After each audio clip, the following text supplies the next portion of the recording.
DST நேயர்கள் எல்லாருக்கும் வணக்கம். இன்றைக்கி நம்ம சேனலில் என்ன பார்க்க போகிறோம் அப்படின்னா, ஒரு சப்ஸ்கிரைபர் கேட்டிருந்தார், bro home theatre room acoustics வந்து எப்படி லோ காஸ்ட்டில் வந்து ரெடி பண்ணுறது அப்படின்னு சொல்லிட்டு. ஸோ இன்றைக்கி நம்ம சேனலில் அதை பற்றி தான் பார்க்க போகிறோம். நம்ம சேனலில் புதுசாக பார்த்துட்டு இருந்தீங்கன்னா சப்ஸ்கிரைப் பண்ணிவிடுங்க, பக்கத்தில் இருக்க பெல் ஐக்கான் கிளிக் பண்ணிவிடுங்க. அப்போ தான் நான் போடுற எஃபர்ட் உங்களை வந்து சேரும். வாங்க வீடியோக்குள்ளே போகலாம்.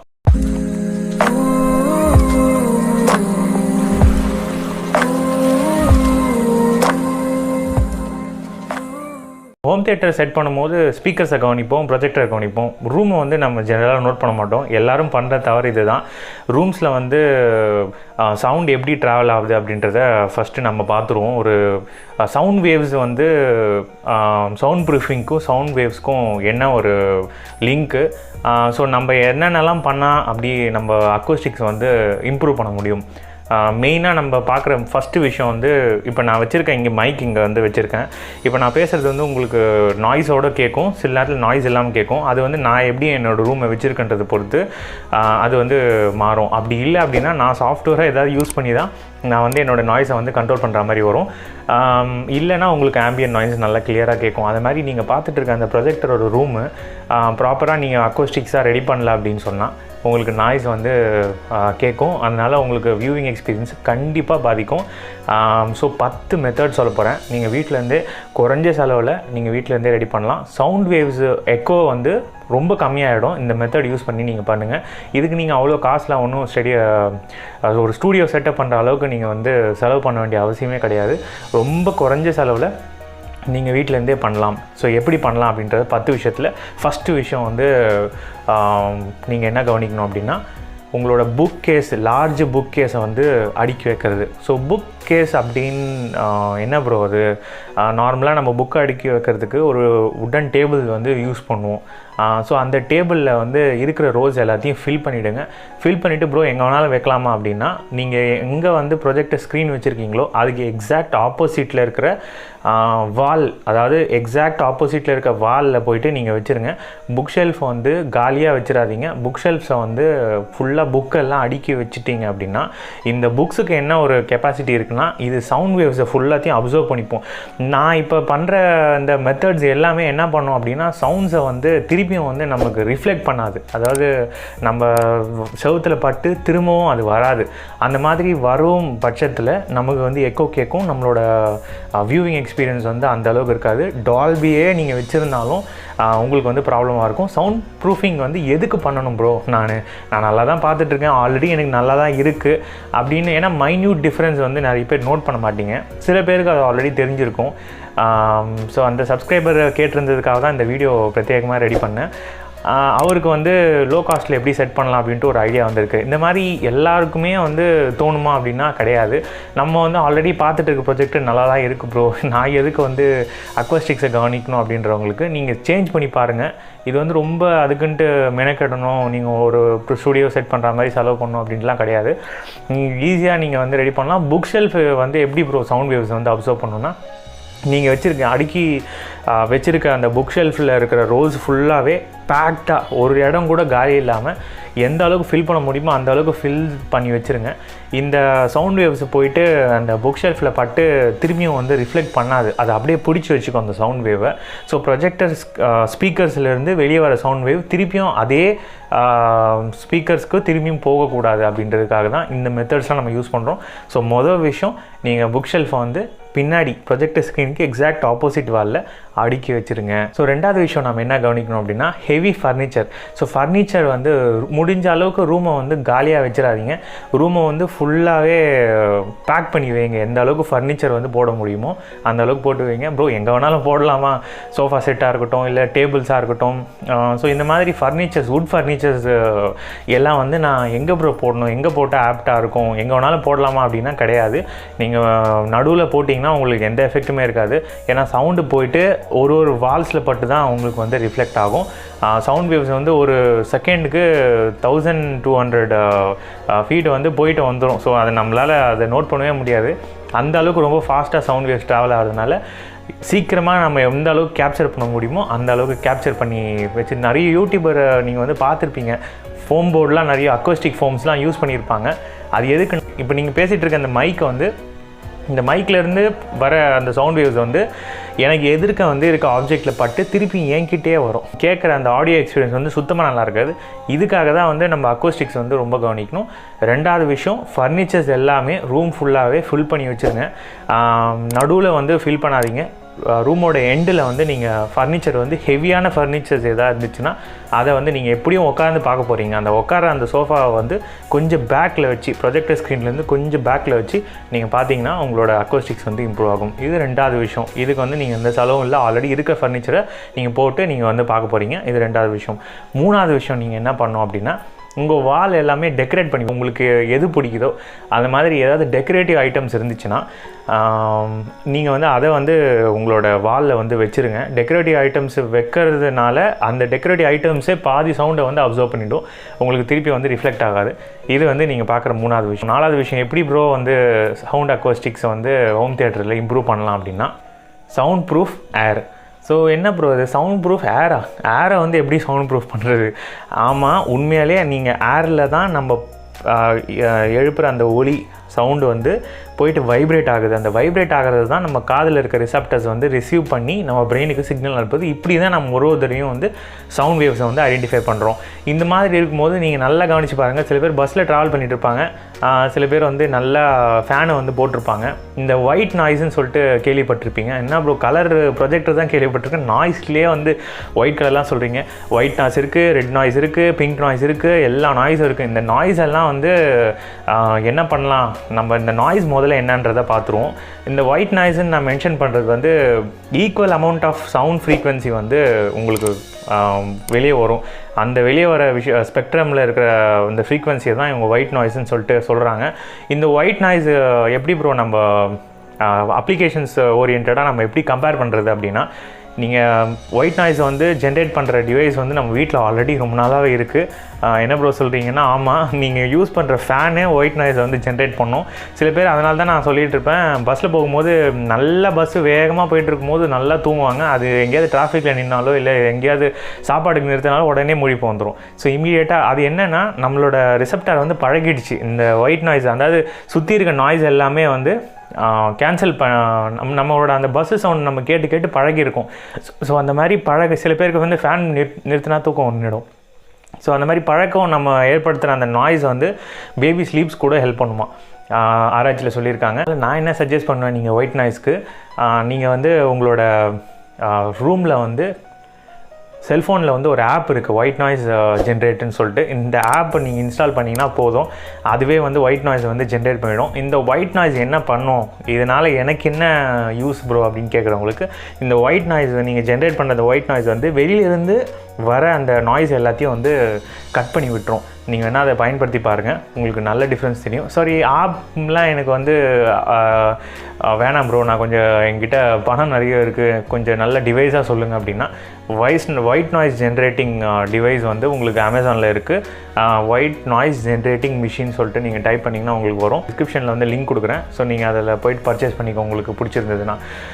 இந்த மாதிரி ஒயிட் நாய்ஸு எல்லாத்தையும் வந்து நம்ம ஜென்ரேட் பண்ணுறது மூலிமா நம்மளோட சவுண்ட் வேவ்ஸ் வந்து வெளியிலேருந்து வர சவுண்ட் வந்து உங்களுக்கு ஃபுல்லாக வந்து பேக் ஆகிடும். ஸோ அப்படி இருக்கும்போது உங்களுக்கு எக்கோயிங் வந்து கிடைக்காது ரூமில், உங்களோட எக்ஸ்பீரியன்ஸ் வந்து நல்லாயிருக்கும். ஸோ இது வந்து நம்ம பார்க்குற ஃபோர்த்து விஷயம். அஞ்சாவது விஷயம் என்ன கவனிக்கணும் அப்படின்னா, ஹெவி கார்பெட்டு இல்லைனா வந்து பிளாங்கெட்டு. ஸோ பிளாங்கெட்டு நிறைய பேருக்கு தெரிஞ்சிருக்கும். கார்பெட்டும் நம்ம ஃப்ளோர், நம்ம மெயினாக எந்த விஷயத்தெல்லாம் வந்து சீல் பண்ணோம் அப்படின்னும் போது இதில் மெயினானது வந்து நம்ம கார்பெட்டு வந்து ஃப்ளோரில் வந்து போட்டுருங்க. ஃப்ளோர்ஸுமே வந்து உங்களுக்கு போரஸ், அதாவது சின்ன சின்ன ஹோல்ஸ் இருக்கும், அந்த ஹோல்ஸில் பட்டு சவுண்ட் வேவ்ஸ் வந்து வைப்ரேட் ஆகிறதுக்கு சான்சஸ் இருக்குது. அதனால் உங்களோட ஃப்ளோரை வந்து ஃபுல்லாக வந்து கார்பெட் போட்டுருங்க. இந்த கார்பெட் மெட்டீரியல் வந்து நல்லா திக்காக இருக்க மாதிரி பார்த்துக்கோங்க, அப்போ தான் சவுண்ட் வேவ்ஸ் அதில் பட்டு அப்சர்வ் பண்ணுற மாதிரி இருக்கும். ரொம்ப தின்னாக இருந்துச்சுன்னா உங்களோட கட் பண்ணுற அந்த ஃப்ரீக்வன்சி லெவல் வந்து ரொம்ப குறைச்சலாகவே இருக்கும். அதனால தான் நான் மென்ஷன் பண்ணுறேன். நீங்கள் பிளாங்கெட்டாக இருக்கட்டும் இல்லை கார்பெட்டாக இருக்கட்டும், நீங்கள் இதை எடுத்துகிட்டு வந்து நீங்கள் வாலில் வந்து நீங்கள் வந்து ஹேங் பண்ணிடலாம். அங்கங்கே நீங்கள் இந்த மெடிடேஷன் சென்டர்லாம் போனீங்கன்னா, அந்த புத்திஸ்ட் மெடிடேஷன் சென்டர் யாரெல்லாம் போயிருக்கீங்களோ அவங்களுக்கு நல்லா ஆல்ரெடி தெரிஞ்சிருக்கும். வால்ஸில் வந்து இந்த மாதிரி கார்பெட்டை வந்து தொங்க விட்ருப்பாங்க. அது எதுக்குன்னா, அந்த ரூமில் இருக்க அந்த எக்கோவை வந்து அது ஃபுல்லாக மினிமைஸ் பண்ணி விட்ரும். உங்களுக்கு வந்து நாய்ஸ் வந்து அப்படியே எம்டி ரூமில் இருக்க மாதிரி கேட்காது. ஏன்னா அவங்க நிறைய திங்ஸ் வைக்க மாட்டாங்க. அப்போ எப்படி நாய்ஸ் கண்ட்ரோல் பண்ணுறது ஆல்ரெடி பண்ணிகிட்டு இருக்காங்க, நம்ம அதான் கவனிச்சிருக்க மாட்டோம். ஸோ இந்த விஷயமும் வந்து நம்மளோட ரூம் அக்கோஸ்டிக்ஸை வந்து இம்ப்ரூவ். 6th விஷயம் நம்ம என்ன கவனிக்கணும் அப்படின்னா, டோரை வந்து சாத்தி வைங்க. டோர்ஸை சாத்தி வைக்கணும் அப்படின்றது நம்ம ஆல்ரெடி பண்ணிகிட்ருப்போம் நிறைய பேர். ஸோ இதில் வந்து என்ன ப்ரோ இதை அக்கோஸ்டிக்ஸை இம்ப்ரூவ் பண்ணலான்னா, நீங்கள் டோர்ஸில் வந்து சாத்தி வைக்கும்போது உங்களோட டோர் எந்த அளவில் இருக்குது, இப்போ டேமேஜ் ஆன டோர் இருந்துச்சுன்னா அதை வந்து நீங்கள் முடிஞ்சால் மாற்றிடுங்க. இல்லை என்னால் மாற்ற முடியாது ப்ரோ அப்படின்றவங்களுக்கு நீங்கள் அதில் வந்து ஒரு சின்ன துணி மாதிரி வந்து அதில் இது பண்ணிவிடுங்க, இல்லைனா பெயிண்ட் பண்ணிவிடுங்க. ஸோ இப்படிலாம் வந்து உங்களோட ஏர், அதாவது காற்று வந்து அது வழியாக வரக்கூடாது. ஸோ அதுக்காக நான் சீல் பண்ண சொல்கிறேன். ஸோ டோரை நீங்கள் லாக் பண்ணிட்டீங்கன்னா பாதி சவுண்டு வந்து போயிடும். இந்த விஷயம் நம்ம மெயினாக சவுண்ட் ப்ரூஃபிங் வந்து நம்ம பண்ணுறதுக்கான ஃபஸ்ட்டு ரீசனே நம்மளோட சவுண்டு வெளியே போகக்கூடாது. வெளியில் வந்து ரொம்ப டிஸ்டர்பன்ஸாக இருக்கும். நம்ம பாட்டுன்னு ஒரு 7.1 ஸ்பீக்கர்ஸ் எல்லாம் வந்து நிறைய ஹோம் தியேட்டரில் வந்து வச்சுருப்போம். அந்த ஸ்பீக்கர்ஸ் எல்லாம் ஆன் பண்ணி விட்டோம் அப்படின்னா பக்கத்தில் வீட்டிலலாம் வைப்ரேட் ஆகும், வேறு லெவலில் இருக்கும். அப்புறம் கம்ப்ளைண்ட் பண்ணுறாங்க நம்ம மேலே. சவுண்ட் ப்ரூஃபிங் வந்து இதுக்குமே ஹெல்ப் ஆகும். நம்மளோட சவுண்டு வெளியே போகாது, வெளியில் இருக்க சவுண்டு உள்ளே வராது. ஸோ இதுக்கு தான் நம்ம சவுண்ட் ப்ரூஃபிங்கில் வந்து அவ்வளோ கான்சென்ட்ரேட் பண்ணுறோம். ரூமோட அக்கோஸ்டிக்ஸ் வந்து இம்ப்ரூவ் பண்ணுறதுக்கு டோரை வந்து சாத்தி வைங்க. டோரை சாத்தி வைக்கும் போது கவனிக்க வேண்டிய முக்கியமான விஷயம், டோரில் இருக்க கேப்ஸ் எல்லாத்தையும் முடிஞ்ச அளவுக்கு ஃபில் பண்ணி வைங்க. டோர் சீலண்ட்னு சொல்லிட்டு தனியாக விற்கும். அப்படி இல்லைன்னா நீங்கள் வந்து ஒரு சின்ன கார்பெட்டை நீங்கள் கட் பண்ணி அதுக்கு மேலே கூட நீங்கள் பேஸ்ட் பண்ணி வைக்கலாம். ஏர் வந்து வெளியே போகாத மாதிரி சீல் பண்ணி வச்சிங்கன்னா அதுவே உங்களுக்கு வந்து ஒரு சவுண்ட் ப்ரூஃபிங்காக இருக்கும். ஸோ 7th விஷயம் என்ன பார்க்கணும் அப்படின்னா, ஷட் த விண்டோ. ஸோ விண்டோவை வந்து ஷட் பண்ணி வைங்க. விண்டோ நீங்கள் க்ளோஸ் பண்ணிங்கன்னா, விண்டோ க்ளோஸ் பண்ணுறது மூலியமாகவே நமக்கு வந்து பாதி சவுண்டு வந்து பிளாக் ஆகிடும், டோர்ஸ் மாதிரி. இப்போ விண்டோஸில் நம்ம மூடி வைக்கிறது வந்து எப்படி ப்ரோ, எனக்கு காற்றெல்லாம் வராது, எனக்கு வந்து ரூம் வந்து ரொம்ப புழுக்கமாக இருக்குது அப்படின்றவங்களுக்கு நீங்கள் உங்களோட விண்டோஸை வந்து நீங்கள் ஃபுல்லாக க்ளோஸ் பண்ணதால் ஸ்க்ரீனாக அட்லீஸ்ட்டு போட்டு வைங்க. ஸ்க்ரீனில் வந்து உங்களுக்கு காற்று வந்து வரும், பட் கம்மியாக வரும். நாய்ஸையும் அது வந்து நல்லா அப்சர்வ் பண்ணிவிடும். ஸ்க்ரீன்ஸ் யூஸ் பண்ணும்போது அந்த ஸ்க்ரீனோட ஃபேப்ரிக் வந்து ப்ரீத்தபிளாக இருக்கிற மாதிரி பார்த்து வாங்குங்க. ரெண்டாவது, அந்த ஃபேப்ரிக் வந்து ரொம்ப திக்காக வாங்கிக்குவாங்க. அப்போ தான் சவுண்டையும் கண்ட்ரோல் பண்ணும், ரூமோட வென்டிலேஷனும் இன்க்ரீஸ் ஆகும். இந்த மாதிரி ஏர் எல்லாத்தையும் அடிச்சிட்டா ரொம்ப ஸ்மெல் வரும். ஒரு ரூமில் வந்து நான் நிறைய ஸ்டூடியோவுக்கு போயிருக்கேன். ஆமாம், நீங்கள் சொல்கிறது உண்மை, 100% உண்மை. ரூமை எந்த அளவுக்கு நம்ம மூடி வைக்கிறோமோ ரொம்ப நாற்று அடிக்க ஆரம்பிச்சிடும். ரூம் உள்ள ஒரு ஃப்ரெஷ் காற்றே இருக்காது.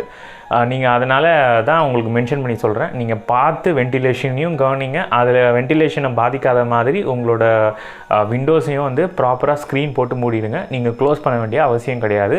இல்லை நான் ஏசி வச்சுருக்கேன், ஏசி இருந்துச்சுனாலே போதும், எனக்கு வந்து ரூம் வென்டிலேஷன்ஸ் வந்து எனக்கு ஓகே அப்படின்றவங்களுக்கு நீங்கள் க்ளோஸ் பண்ணி வைக்கிறது ரொம்ப நல்லது.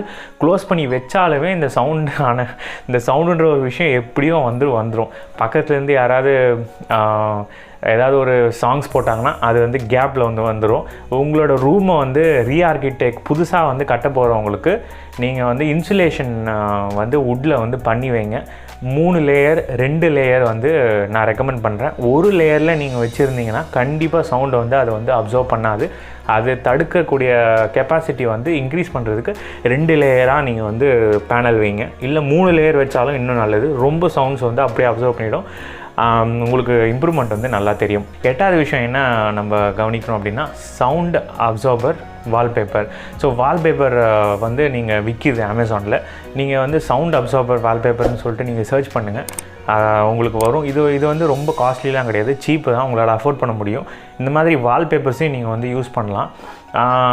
இல்லை வால்பேப்பர்ஸ் வந்து இல்லை ப்ரோ அப்படின்னா, நீங்களே வந்து உங்கள் வுட்டில் வந்து அக்வாஸ்டிக்ஸ் பேனலுக்கு ஏற்ற மாதிரி உங்கள் ஒரு மீட்டருக்கு வந்து 50 ரூபா அப்படின்னு சொல்லிட்டு உங்களுக்கு மெட்டீரியல்ஸ் வந்து விற்குது, துணி. அந்த துணியை வந்து வுட்டில் ரொட்டேட் பண்ணி நல்லா உங்களுக்கு வைண்ட் பண்ணிவிட்டு ஸ்கொயர் ஷேப்பில் வச்சு, அந்த ஸ்கொயர் ஷேப்பில் இருக்கிறத எங்கெங்கெல்லாம் வந்து முக்கியமான பாயிண்ட்ஸ் இந்த எக்கோ அடிக்கிறதுக்கு மெயினான இடமோ அந்த இடத்துல நீங்கள் வந்து ஃபிக்ஸ் பண்ணலாம். இந்த பேப்பர் எனக்கு சூட் ஆகலை, கரெக்டாக ஒர்க் ஆகலை அப்படின்றவங்களுக்கு நீங்கள் இப்படி பண்ணலாம். பட் பேப்பர்ஸே மோஸ்ட்லி ஒர்க் ஆகிடும். இந்த பேப்பர்ஸு கிடைக்கல அப்படின்னா கமெண்ட்டில் லீவ் பண்ணுங்கள், நான் உங்களுக்கு லிங்க் ஷேர் பண்ணுறேன். 9வது விஷயம் நம்ம என்ன கவனிக்கணும் அப்படின்னா, சவுண்ட் ப்ரூஃபிங் பெயிண்ட். சவுண்ட் ப்ரூஃபிங்க்கு பெயிண்டா என்ன ப்ரோ? ஆமாம், இப்போ இந்த இன்சுலேஷன்லாம் பண்ணாமல் வீடு நம்ம கட்டிட்டோம் அப்படின்னா ஆல்ரெடி நம்ம ஆர்கிடெக்சர் ஓவர் அங்கேயே திருப்பி ரீடிசைன் வந்து நம்ம இன்சுலேஷன் பண்ணாத ஒழிய நம்ம பண்ண முடியாது. நிறைய பேர் வந்து அதுக்கு வந்து இன்ட்ரெஸ்ட் வந்து நமக்கு வராது. திருப்பியும் நம்ம அவ்வளோ செலவு பண்ணுமா ப்ரோ, ரூமை திருப்பியும் வுட்டெல்லாம் போட்டு இந்த இதெல்லாம் போட்டு ரெடி பண்ணணும், நீங்கள் அந்த மாதிரி பண்ணவே தேவையில்லை. இப்போ வந்து புதுசாக பெயிண்ட்ஸ் வந்து வந்திருக்கு. இந்த சவுண்ட் ப்ரூஃபிங் பெயிண்ட்னு சொல்லிட்டு நீங்கள் வாங்கிக்கோங்க. 1 லிட்ரு ஆல்மோஸ்ட் உங்களுக்கு கொஞ்சம் காஸ்ட்லியாக தான் வரும். But compared to normal paint நான் சொல்கிறேன். ஸோ அதை நீங்கள் வாங்கி நீங்கள் எங்கே வந்து உங்களுக்கு கரெக்டான கார்பெட் அடிக்காமல் வால்ஸ் இருக்கும் அந்த வால்ஸை நீங்கள் வந்து இந்த பெயிண்ட் வச்சு பெயிண்ட் பண்ணிங்கன்னா அதுவே பெட்டராக சீல் பண்ணி விட்டுரும். ஸோ பெயிண்ட் யூஸ் பண்ணுறது மூலிமா நமக்கு வந்து எக்கோயிங் வந்து ரொம்ப கம்மியாக கிடைக்கும். உங்களோட அக்வஸ்டிக்ஸ் வந்து இம்ப்ரூவ் ஆகும். ஸோ 10வது விஷயம், லாஸ்ட் விஷயம் என்ன ப்ரோ அப்படின்னா முட்டை இருக்குல்ல. என்ன ப்ரோ முட்டைலாம் சொல்கிறீங்க? ஆமாம், முட்டை இருக்குல்ல, அந்த முட்டையை வந்து ப்ளேஸ் பண்ணணும். கிரேட்ஸில் வந்து வைப்போம்ல, எங்கேயா எடுத்துகிட்டு போனோம் அப்படின்னா அந்த முட்டை வைக்கிற கிரேட்ஸு பிளாஸ்டிக் கிடையாது. நான் சொல்கிறது வந்து பிளாஸ்டிக் இல்லாமல் அந்த முட்டை வைக்கிற கிரேட்ஸ் இருந்துச்சு அப்படின்னா அந்த கிரேட்ஸு வந்து அக்வஸ்டிக் ஃபோமுக்கு ஈக்குவல். நீங்கள் அமேசானில் போய் அக்வஸ்டிக் ஃபோம்னு சொல்லி பர்ச்சேஸ் பண்ணிக்கோங்க. அது இல்லை ப்ரோ எனக்கு பர்ச்சேஸ் பண்ணுற அளவுக்கு என்கிட்ட காசு கிடையாது அப்படின்றவங்களுக்கு நீங்கள் வந்து எக்கு கிரேட்ஸை வந்து நீங்கள் யூஸ் பண்ணலாம். எக்கு கிரேட்ஸ்க்கும் இந்த ஃபோம் ஷீட்டும் ஆல்மோஸ்ட் சிமிலர் தான். ரெண்டுத்தையும் ரிசர்ச் பண்ணி படித்து பார்த்துட்டேன். இது ரெண்டுலேருந்து ரிஃப்ளெக்ட் ஆகிற ஃப்ரீக்வன்சி வந்து கம்மி தான். உங்களுக்கு சவுண்டு போய் பட்டு திரும்புகிற அந்த ஃப்ரீக்வன்சி வந்து ரொம்ப மைன்யூட் டிஃப்ரென்ஸ் தான்.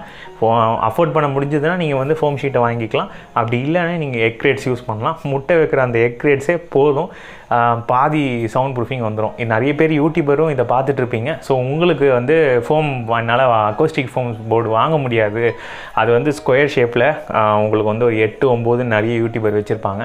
ஃபேமஸான யூடியூபர் எல்லாருமே அதை தான் யூஸ் பண்ணுறாங்க. எக்கோ வந்து கம்மி பண்ணணும் அப்படின்றதுக்காக நான் வந்து வாங்கிறதுக்காக ஆர்டர் போட்டிருக்கேன். ஸோ அதுக்கப்புறமா வந்து நான் உங்களுக்கு காட்டுறேன் எந்த அளவுக்கு சவுண்டில் நாய்ஸ் வந்து ரொம்ப கம்மியாக இருக்குது அப்படின்ட்டு. இப்போ இந்த மெத்தட்ஸ் எல்லாம் யூஸ் பண்ணி 10 விஷயம் பார்த்தோம்ல. ஸோ இந்த 10 விஷயத்தை யூஸ் பண்ணி நீங்கள் வந்து குறைஞ்ச செலவுலேயே உங்களோட ரூமை வந்து நீங்கள் வந்து அக்கோஸ்டிக்ஸாக மாற்றிக்கலாம். ஹோம் தியேட்டரில் வந்து நம்ம இந்த விஷயம் வந்து நிறைய சேனல்ஸ் வந்து சொல்கிறது கிடையாது. எல்லாம் அந்த ப்ரொஜெக்டரை காட்டுறாங்க, அதுக்கப்புறமா உங்களுக்கு ஸ்பீக்கர்ஸ் வந்து பெஸ்ட்டு சொல்கிறாங்க. பட் அக்கோஸ்டிக்ஸை பற்றி யாரும் பேசுறதில்லை. ஸ்டுடியோ செட் பண்ணுறதா இருந்துச்சுன்னா நீங்கள் தனியாக நீங்கள் கொடுத்து பண்ணிங்கன்னா 1 lakh கிட்ட வரும். இது வந்து ரொம்ப கம்மியான ப்ரைஸ்லேயே உங்களுக்கு வந்து கிடச்சிடும். இந்த மெத்தடில் ஒர்க் ஆகலை ப்ரோ எனக்கு நான் பண்ணேன் அப்படின்ட்டு இருந்துச்சுன்னா நீங்கள் கமெண்ட்டில் லீவ் பண்ணுங்கள். ஆல்டர்னேட் சொல்யூஷன்ஸை நான் வந்து சொல்கிறேன். ஆல்ரெடி அடுத்த வீடியோ என்ன அப்படின்னு சொல்லிட்டு நம்ம சப்ஸ்கிரைபர்ஸ்க்கெல்லாம் வந்து நான் ஒரு கம்யூனிட்டி போஸ்ட் ஒன்று போட்டிருந்தேன், ஹோட் பண்ணியிருந்தீங்க. ஸோ கம்யூனிட்டி போஸ்ட் போட்டேன் அப்படின்னா நீங்கள் போயிட்டு ஃபஸ்ட்டு ஹோட் பண்ணிவிடுங்க. அதை வச்சு தான் நான் அடுத்த வீடியோ போடணுன்றதே டிட்டர்மின் பண்ணுவேன். அந்த போஸ்ட்டில் வந்து ப்ரொஜெக்டர் ஸ்க்ரீனை வந்து நிறைய பேர் செலக்ட் பண்ணியிருக்கீங்க. ஸ்க்ரீனுக்கான அடுத்த வீடியோ கண்டிப்பாக நம்ம சேனலில் வரப்போகுது. 10 விஷயத்து மூலிமா நம்ம ரூமோட அக்கோஸ்டிக்ஸ் வந்து இம்ப்ரூவ் ஆகிடலாம். எனக்கு இம்ப்ரூவ் ஆச்சு ப்ரோ, இப்போ சவுண்ட் வேறு லெவலில் இருக்கா அப்படின்னா ஒரு கமெண்ட்டில் வந்து தம்ஸ் அப் கொடுத்துருங்க. ஆல்ரெடி சப்ஸ்கிரைப் பண்ண எல்லா நண்பர்களுக்கும் ரொம்ப நன்றி. அடுத்த வீடியோ ப்ரொஜெக்டர் ஸ்க்ரீனில் சந்திக்கலாம்.